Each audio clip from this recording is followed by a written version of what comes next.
বিসমিল্লাহির রহমানির রহিম। সুপ্রিয় শিক্ষার্থীবৃন্দ, আজকে আমি যে অধ্যায়টি নিয়ে আলোচনা করব, অধ্যায়টির নাম হলো লেনদেন। লেনদেন অধ্যায়টি হলো হিসাব বিজ্ঞানের দ্বিতীয় অধ্যায়।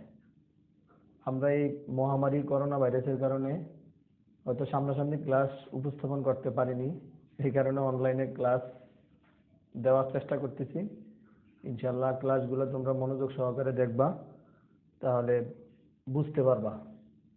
তাহলে আমাদের অধ্যায়ের নাম হলো লেনদেন। লেনদেন অধ্যায় 2। তাহলে আমাদেরকে প্রথমে লেনদেন চিনতে হলে আগে ঘটনার মধ্যে যেতে হবে। ঘটনা কি? আগে ঘটনা সম্পর্কে জানতে হবে। কোনো কিছু সংঘটিত হলেই এটি হলো ঘটনা। ঘটনা থেকে লেনদেনের সৃষ্টি। তাহলে আমাদের কি ঘটনা, তাহলে ঘটনা থেকে লেনদেনের সৃষ্টি হয় কিভাবে আমি একটু বলি। দেখো, এই জায়গায় ঘটনা অর্থের মাপকাঠিতে পরিমাপযোগ্য। যে কোনো ঘটনাকে যদি আমরা অর্থের মাপকাঠিতে পরিমাপ করতে পারি তাহলে সেটি হলো লেনদেন। আর অর্থের মাপকাঠিতে পরিমাপযোগ্য নয় এরকম ঘটনাটি হলো লেনদেন নয়। তাহলে লেনদেন হলো অর্থের মাপকাঠিতে পরিমাপ করা যায় এমন সব ঘটনাকে লেনদেন বলে, আর অর্থের মাপকাঠিতে পরিমাপ করা যায় না যেগুলো, সেগুলো হলো লেনদেন নয়। অধিকাংশ স্টুডেন্টই এই জায়গায় ভুল করে, লেনদেন নয় অনেক স্টুডেন্টই চিনে না এই জায়গায় কোনগুলো লেনদেন নয়। আজকে আমি লেনদেন নয় চিনার উপায়, কোন কোন শব্দগুলো দেখলে লেনদেন নয়, আমি আজকে সেগুলো নিয়ে আলোচনা করব।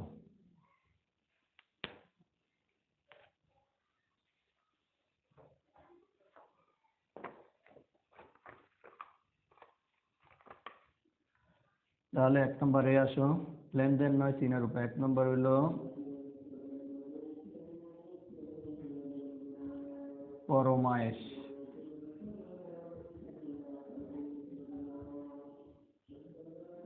পরমায়েশ শব্দ দেখলে লেনদেন নয়। পরমায়েশ শব্দ দেখলে লেনদেন নয়। 2 নম্বরে হলো অর্ডার। 2 নম্বরে হলো অর্ডার। 3 নম্বরে হলো নিয়োগ। 3 নম্বরে হলো নিয়োগ। 4 নম্বরে হলো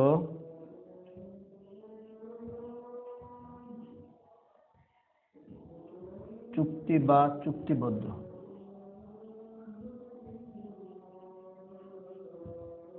চুক্তি বা চুক্তিবদ্ধ।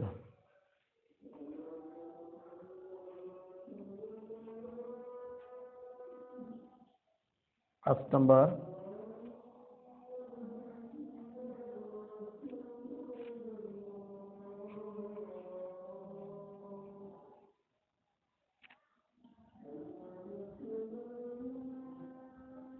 প্রতিশ্রুতি।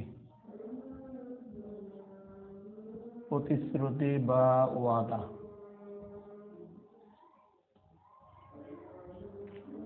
6 নম্বরে বরখাস্ত।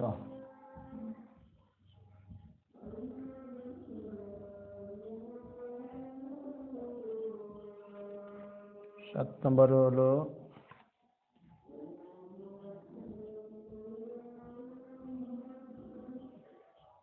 মৃত্যুবরণ। 8 নম্বরে হলো চাকরিচ্যুত।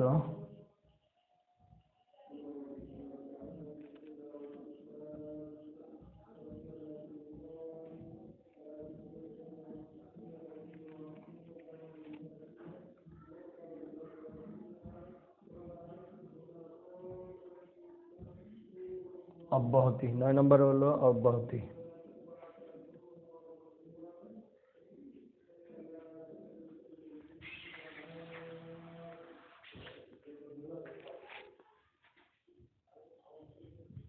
10 নম্বরে হলো ব্যক্তিগত প্রয়োজনে ঋণ গ্রহণ।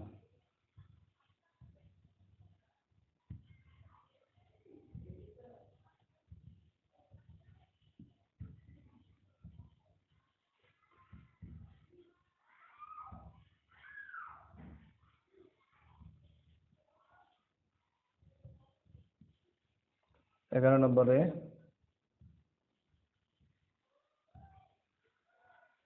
ফসল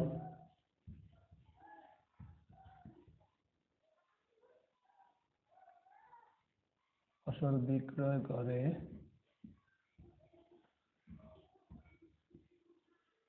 ব্যক্তিগত খরচ প্রদান।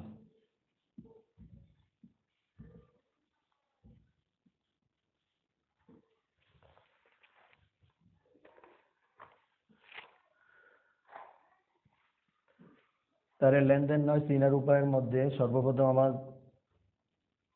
যে শব্দগুলো দেখলে আমরা বুঝবো লেনদেন নয়, সেগুলোর মধ্যে 1 নম্বর হলো ফরমায়েশ, 2 নম্বর হলো অর্ডার, 3 নম্বর হলো নিয়োগ, 4 নম্বর হলো চুক্তি, চুক্তিবদ্ধ, 5 নম্বরে প্রতিশ্রুতি, ওয়াদা, 6 নম্বর হলো বরখাস্ত, 7 নম্বর হলো মৃত্যুবরণ, 8 নম্বর হলো চাকরিচ্যুত, 9 নম্বর হলো অব্যাহতি, 10 নম্বরে ব্যক্তিগত প্রয়োজনে ঋণ গ্রহণ, 11 নম্বরে ফসল বিক্রয় করে ব্যক্তিগত খরচ প্রদান।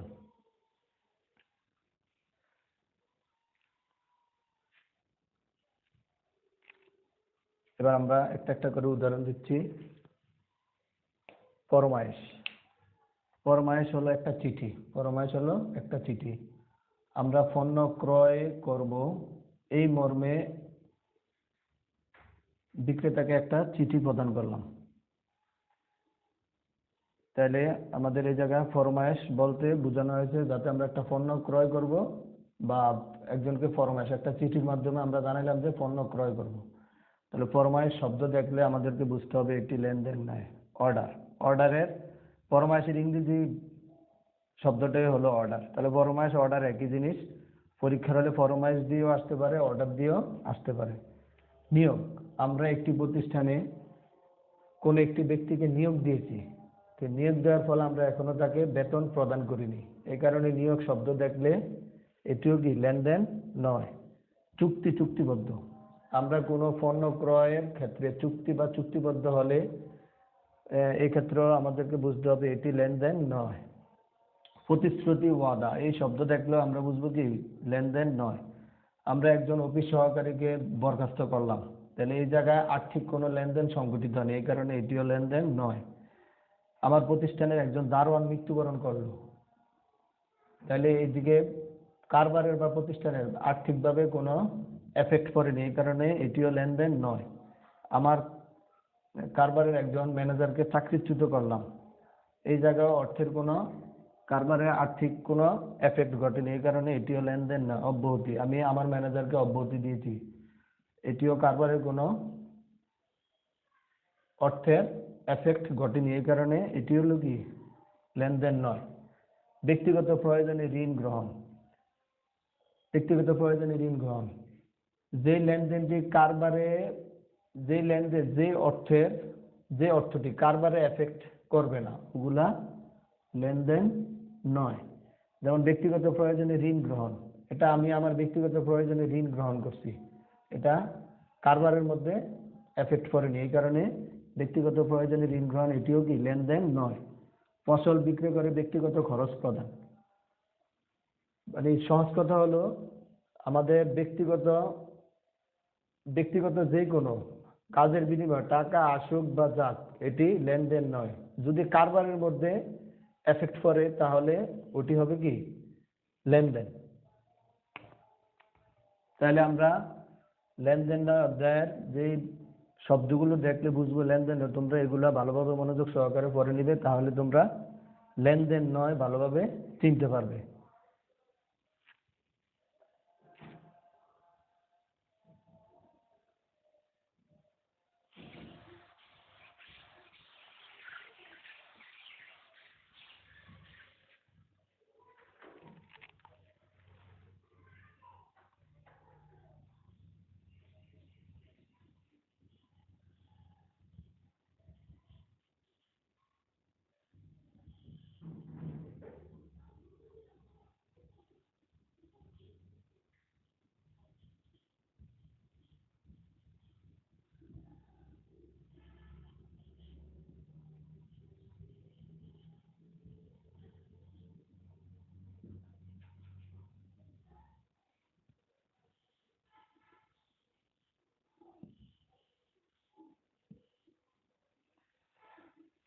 কোনো ঘটনাকে যখন তুমি প্রশ্ন করবে কি আসলো কি গেল,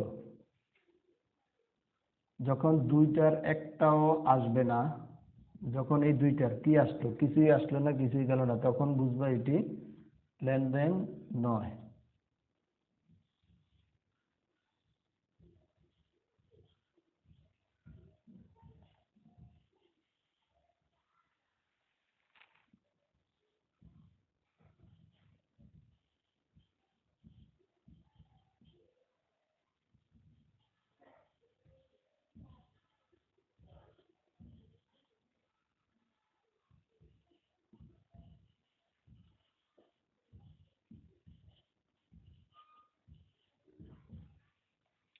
কোনো ঘটনাকে যখন প্রশ্ন করবো আমরা কি আসলো কি গেল, যখন কিছুই আসবে না কিছুই যাবে না, তখন এটি লেনদেন নয়। কিছুই না আসলে লেনদেন নয়।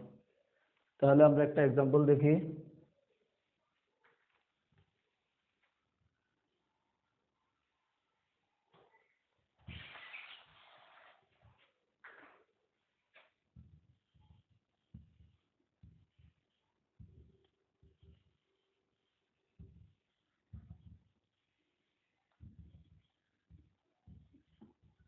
আসবাবপত্র ক্রয় 5,000 টাকা।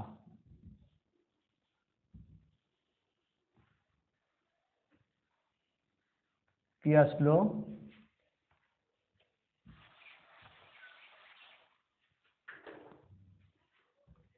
আসবাবপত্র ক্রয় করার ফলে আমাদের কাছে আসবাবপত্র আসলো। আসবাবপত্র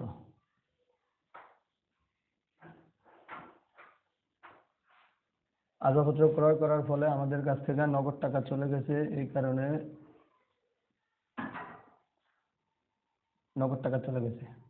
তাহলে আসলো কি আসবাবপত্র, গেল কি নগদ টাকা।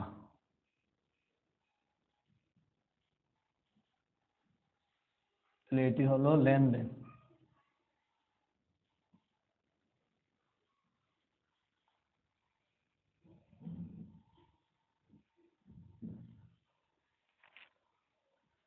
এবার লেনদেন নয়, এটি হলো লেনদেন।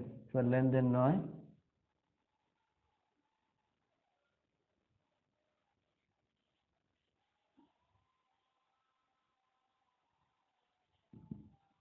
পণ্য ক্রয়ের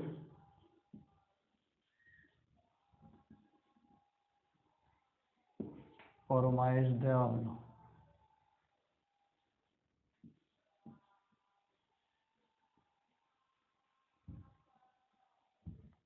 তাহলে পণ্য ক্রয়ের ফরমায়েশ, ফরমায়েশ মানে আমরা একটা চিঠি পাঠাইছি পণ্য ক্রয়ের জন্য, কিন্তু এখানে লেনদেন সংগঠিত হয়নি, তার মানে আমার কিছুই আসেনি কিছুই যাবে না।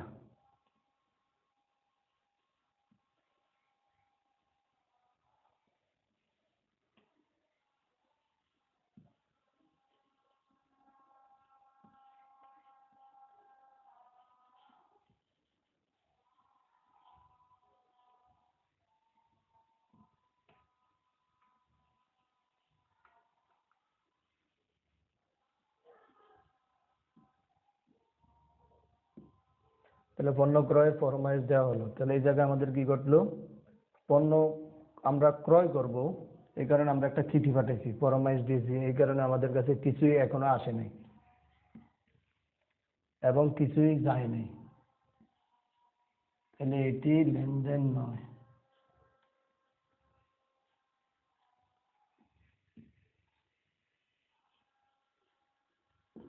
এটি লেনদেন নয়। তাহলে আমাদের লেনদেন হলো যখন কোনো ঘটনা থেকে একটি জিনিস আসবে এবং আরেকটি জিনিস যাবে, তবে এটি হবে লেনদেন। অথবা দুইটার মধ্যে যে কোনো একটা আসলেও লেনদেন হবে। আর যখন ঘটনা থেকে কিছুই আসবে না এবং কিছুই যাবে না, এবং আমি একটু আগে যে শব্দগুলো লিখছি ওই শব্দগুলোর মধ্যে ওই শব্দগুলো দেখলেই আমরা বুঝবো লেনদেন নয়। ওই শব্দগুলো দেখেই আমরা ইজিলি বের করে বের করে বের করতে পারবো কোনগুলা লেনদেন নয়। তো আজকে এই ক্লাসের মধ্যে আমরা কি শিখলাম? এই ক্লাসের মধ্যে আমরা শিখলাম লেনদেন এবং লেনদেন নয় চিনার উপায়গুলো। আগামী ক্লাসে আমি লেনদেনগুলো কিভাবে ভালোভাবে শিখবো ওই ক্লাস নিয়ে আলোচনা করব। ধন্যবাদ সবাইকে। এই বলে আমি আমার ক্লাস এই জায়গায় সমাপ্ত করলাম, শেষ করলাম। আসসালামু আলাইকুম।